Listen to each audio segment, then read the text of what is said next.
రాకాలోకంకి స్వాగతం. ఈ కంటెంట్ మీకు నచ్చినట్టయితే లైక్ చేయండి, మీ బంధుమిత్రులకి షేర్ చేయండి. ఇప్పటివరకు సబ్స్క్రైబ్ చేసుకోకపోతే సబ్స్క్రైబ్ బటన్ని నొక్కండి, అదేవిధంగా బెల్ ఐకాన్ని కూడా నొక్కండి. మిత్రులారా, ఢిల్లీ ఎన్నికలు అయిపోయినాయి. ఆమ్ ఆద్మీ పార్టీ ఓడిపోయింది, బీజేపీ అధికారంలోకి వచ్చింది. నేడో రేపో కొత్త ముఖ్యమంత్రి వచ్చేస్తారు. అయితే ఈ ఢిల్లీ నాటకానికి శుభం కార్డు ఇంకా పడలేదు. అసలు కథ ఇప్పుడే మొదలైంది. ఈ సినిమా భాషలో చెప్పాలంటే పార్ట్ 2 మళ్ళీ ప్రారంభమవుతుంది. పుష్ప పార్ట్ 2 లాగా పార్ట్ 2 ప్రారంభమవుతుంది. పార్ట్ 2 ఏంటంటే ఢిల్లీని 11 సంవత్సరాలు నిరంకుశంగా ఏకఛత్రంగా పరిపాలించినటువంటి ఆమ్ ఆద్మీ పార్టీ భవిష్యత్తు ఏమిటి, ఆ పార్టీ భవిష్యత్తు ఎలా ఉండబోతోందో ఇప్పుడే కొద్దిగా సూచనలు మొదలైపోయినాయి. ఎందుకంటే ఆమ్ ఆద్మీ పార్టీ వచ్చే 5 ఏళ్ళు బతికి బట్టగట్టగలుగుతుందా, ఈ పార్టీ ఉంటుందా, ఇది చెప్పడం కష్టం. ఆమ్ ఆద్మీ పార్టీ అధినేత అయినటువంటి అరవింద్ కేజ్రీవాల్ ఫైటరు. అతను చాలా పట్టుదల పట్టి పనిచేస్తాడు, చాలా గ్రాస్ రూట్ లెవెల్లో తిరుగుతారు, కొంత ప్రజలకి దూరమైన మళ్ళీ ప్రజలకు చేరువయ్యేందుకు ప్రయత్నిస్తారు. ఇవన్నీ వాస్తవాలైనప్పటికీ కూడాను పార్టీ భవిష్యత్తు అంధకారమయంగా కనిపిస్తుంది. కారణం ఏమిటి? ఎందుకంటే గెలిచిన 22 మందిలో కనీసము 7-8 మంది వేరే పార్టీలకు చెందిన వాళ్ళు, వేరే పార్టీల నుంచి వచ్చి చేరినటువంటి వాళ్ళు. కొందరు బీజేపీ నుంచి వచ్చారు, కొందరు కాంగ్రెస్ నుంచి వచ్చారు.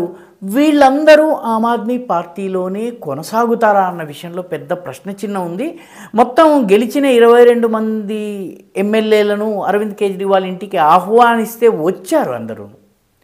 కానీ ఎవరిని చూసినా ప్రస్తుతం అనుమానించేటటువంటి పరిస్థితి. ఎందుకంటే గతంలో బీజేపీతో సంబంధాలు ఉన్నవాళ్ళు అధికార పార్టీ వైపు వెళ్ళినా కూడా ఆశ్చర్యపోనక్కర్లేదు. రెండవ ప్రధానమైనటువంటి సమస్య ఏంటంటే ఈ ఓడిపోయిన నాయకుల్లో ఎంతమంది పార్టీలో ఉంటారు, ఎంతమంది వెళ్ళిపోతారు. ఎందుకంటే ఎన్నికల పోలింగ్కి ఒక 4-5 రోజుల ముందే 7 ఎమ్మెల్యేలు, టికెట్ రానటువంటి 7 ఎమ్మెల్యేలు బీజేపీలో చేరిపోయారు. ఇప్పుడు టికెట్ రానటువంటి మిగతా 20 మందికి టికెట్లు ఇవ్వలేదు. కాబట్టి మిగతా నాయకులు అధికార పార్టీలోకి వెళ్ళినా ఆశ్చర్యపోనక్కర్లేదు. అదేవిధంగా నియోజకవర్గ స్థాయిలో ఈ పార్టీని దెబ్బతీసే ప్రయత్నం ప్రత్యర్థులు సహజంగానే చేస్తారు. కాబట్టి ఈ పార్టీకి చెందినటువంటి 2వ, 3వ స్థాయి నాయకత్వంలో ఎంతమంది బీజేపీలోకి లేకపోతే కాంగ్రెస్ వైపు వెళ్తారు అన్నది కూడా ఈ స్థాయిలో చెప్పడం కష్టం. ఎందుకంటే ఆమ్ ఆద్మీ పార్టీ ఒక సిద్ధాంత ప్రాతిపదికన ఏర్పాటైనటువంటి పార్టీ కాదు.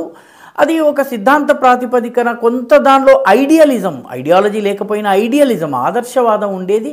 ఆ తరం నాయకులందరూ బయటకు వెళ్ళిపోయారు. ఇప్పుడు ఉన్నటువంటి వాళ్ళందరూ కూడాను అవకాశవాదులు ఉన్నారు. వీళ్ళు వేరే వేరే పార్టీల్లోకి వెళ్ళిపోవచ్చు. రెండవది, ఇప్పుడు ఢిల్లీ అసెంబ్లీలో పార్టీ అధినేతగా ఎవరుంటారు? గెలిచిన ఏకైక సీనియర్ నాయకురాలు ఆతిషి మార్లేనా, తాత్కాలిక ముఖ్యమంత్రి అని చెప్పి అరవింద్ కేజ్రీవాల్ స్వయంగా చెప్పినటువంటి వ్యక్తి. మొత్తము ఢిల్లీ అంతా పార్టీ ఓడిపోయి పరాభవంతో, పరాజయంతో కుంగిపోయి తలదించుకుని ఉన్నటువంటి సమయంలో ఈమె తన విజయయాత్రను చాలా అట్టహాసంగా వైభవంగా నిర్వహించడమే కాక అందులో స్వయంగా డాన్స్ చేసింది.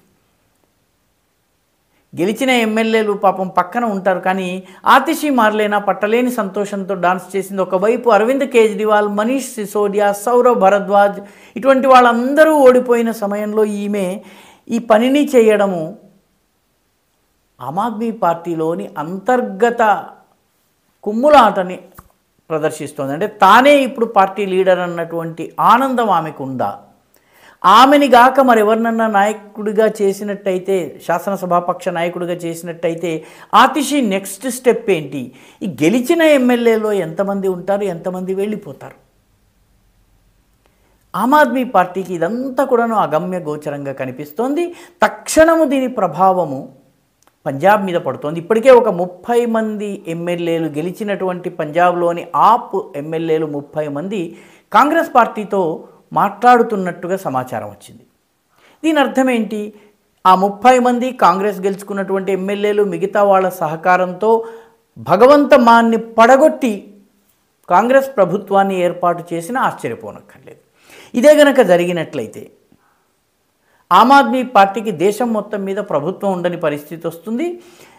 భగవంత మాన్ కూడా ప్రస్తుతము దేశ రక్షణ, దేశ భద్రత, నార్కోటిక్స్ వ్యతిరేకం, డ్రగ్స్ వ్యతిరేక పోరాటము, ఖలిస్తానీ వ్యతిరేకత, ఈ విషయాల్లో బీజేపీతో చాలా సానుకూలంగా వ్యవహరిస్తున్నారు. ఇక నుంచి ఆమ్ ఆద్మీ పార్టీలో ఆయన స్వతంత్రంగా వ్యవహరించేటటువంటి ప్రమాదం కూడా ఉంది. దీనివల్ల అందరికన్నా ఎక్కువ దెబ్బ పడేది అరవింద్ కేజ్రీవాల్ మీద. ఆయన నాయకత్వం భగవంత్ మాన్ వినకపోవచ్చును, పట్టించుకోకపోవచ్చును, గుర్తించకపోవచ్చును. అదే సమయంలో భగవంత్ మాన్ కాంగ్రెస్ ప్రయత్నాల వల్ల అసలు ప్రభుత్వాన్ని కోల్పోవచ్చు. పంజాబ్లో ఇప్పుడు ఈ పరిస్థితి ఉంది. ఈ పరిస్థితి ఉన్నట్లయితే భగవంత్ మాన్ని దిగి తనను ముఖ్యమంత్రి చేయాలని అరవింద్ కేజ్రీవాల్ అడగబోతున్నారన్న సమాచారం కూడా ఢిల్లీలో బాగా చలామణి అవుతోంది. ఇది గనక నిజమైతే పార్టీలో తిరుగుబాటు రావడం ఖాయం. ఎందుకంటే భగవంత్ మాన్ అంగీకరిస్తారా, లేకపోతే ఎమ్మెల్యేలు అంగీకరిస్తారా, ఇటువంటి అనేక ప్రశ్నలు ఉన్నాయి. దీనికి తోడు ఇప్పుడు ఢిల్లీలో ప్రభుత్వం లేని పక్షాన అరవింద్ కేజ్రీవాల్ కేసులు ఎవరు ఫైట్ చేస్తారు? ఇప్పటి వరకు ఢిల్లీ ప్రభుత్వం ఆయన కేసులు ఫైట్ చేసింది.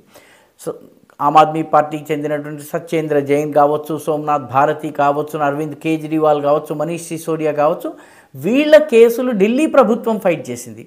ఇకపై ఢిల్లీ ప్రభుత్వం ఫైట్ చేయబోదు, వీళ్ళే ఖర్చు పెట్టుకోవాలి. ఇదివరకు ప్రకటనల ద్వారా మొత్తము మీడియాని తమ గుప్పెట్లో ఉంచుకునేవాళ్ళు ఇప్పుడు ప్రకటనలు ఇవ్వాలంటే సొంత డబ్బులు తీయాలి. ఆ డబ్బులు వీళ్ళు తీయగలిగే పరిస్థితిలో లేని పక్షంలో మీడియా వాళ్ళకు అనుకూలమైనటువంటి వార్తలు ఇవ్వడం కానీ, వాళ్ళని ప్రోత్సహించడం కానీ చేసేటటువంటి పరిస్థితి ఉండదు. ఎందుకంటే ఆమ్ ఆద్మీ పార్టీ ప్రచారం అంతా కూడా మీడియాలోని ఒక వర్గము వాళ్ళ వల్ల లబ్ధి పొందడం వల్ల లభించింది. కాబట్టి ఇప్పుడు అది కూడా ఉండదు. ఇక దేశవ్యాప్తంగా ముఖ్యంగా గోవా కావచ్చును, గుజరాత్ కావచ్చును, ఈ రాష్ట్రాల్లో పార్టీ భవిష్యత్ ఏంటి? దీని తర్వాత నెక్స్ట్ ఆమ్ ఆద్మీ పార్టీకి ఎంతో కొంత ప్రభావము, బలం ఉన్నటువంటి రాష్ట్రం గుజరాత్. గతంలో కాంగ్రెస్ కన్నా ఎక్కువ ఓటు సంపాదించుకుంది. ఈసారి పరిస్థితి ఎలా ఉండబోతోంది? అరవింద్ కేజ్రీవాలే ఓడిపోయి పంజాబ్లో అనిశ్చిత పరిస్థితులు వచ్చి, అస్థిరత వచ్చి, దేశవ్యాప్తంగా పార్టీలో అంతర్గతంగా కుమ్ములాటలు పెరిగిన నేపథ్యంలో గుజరాత్లో కూడా ఆ పార్టీ పర్ఫార్మెన్స్ ఏ మేరకు ఉండబోతుందన్నది ఒక పెద్ద ప్రశ్న. కాబట్టి అరవింద్ కేజ్రీవాల్కి రాబోయేటటువంటి 2-3 సంవత్సరాలు పూర్తి అంధకారం. ఈ 2-3 సంవత్సరాలు ఆయన తట్టుకోగలిగినట్టయితే కొంత పార్టీని మళ్ళీ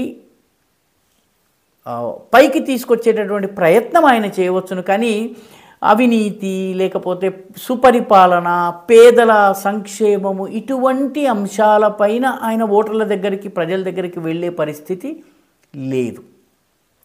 ఢిల్లీ మోడల్ ఆఫ్ గవర్నెన్స్ పేరు మీద ఆయన పంజాబ్ కానీ, హర్యానా కానీ, హిమాచల్ కానీ, ఉత్తరాఖండ్ కానీ, గుజరాత్ కానీ వెళ్ళే పరిస్థితి లేదు. మహారాష్ట్ర, కర్ణాటక, ఆంధ్రప్రదేశ్, తెలంగాణ వంటి రాష్ట్రాల్లో ఆమ్ ఆద్మీ పార్టీకి ఉన్నటువంటి ఆ కొద్దిపాటి లీడర్షిప్ కూడా పూర్తిగా కరిగిపోయింది. ఇప్పుడు వాళ్ళు ఎవరు కూడా పెద్దగా పనిచేయటం లేదు. కాబట్టి ఆమ్ ఆద్మీ పార్టీకి, అరవింద్ కేజ్రీవాల్కి చాలా అంధకారమయమైనటువంటి రోజులు కనిపిస్తున్నాయి. దీని నుంచి పార్టీ ముఖ్యంగా కేసులు ఉండనే ఉన్నాయి. కేసుల్లో మళ్ళీ జైలుకు వెళ్లాల్సిన పరిస్థితి రావచ్చును. పార్టీలోని ఇంకెందరు నాయకులు ఏ ఏ కేసుల్లో జైలుకు వెళ్తారో, జైలుకు వెళితే పార్టీ నాయకత్వం ఎవరి చేతిలో ఉంటుంది? ఇటువంటి అనేక ప్రశ్నలు ఉన్నాయి. ఈ ప్రశ్నలను అరవింద్ కేజ్రీవాల్ ఏ రకంగా సాల్వ్ చేస్తారు, ఏ రకంగా నాయకత్వం ఇస్తారన్నది ఆసక్తిగా అధ్యయనం చేయాల్సినటువంటి, పరిశీలించాల్సినటువంటి విషయం.